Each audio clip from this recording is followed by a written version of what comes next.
Last time I picked up this beautiful turquoise watercolor by Van Gogh. And yes, that's the paint brand, but the name instantly gave me an idea.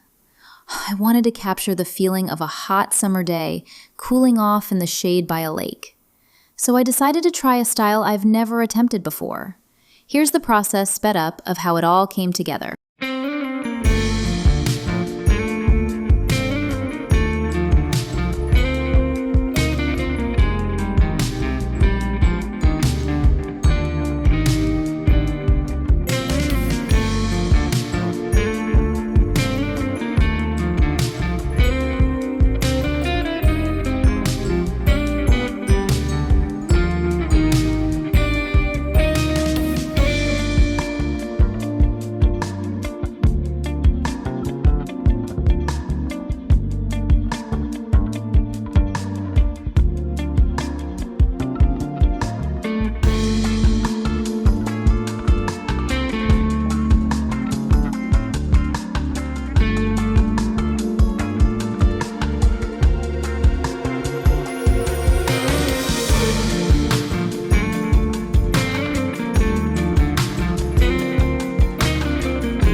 Thank you for watching.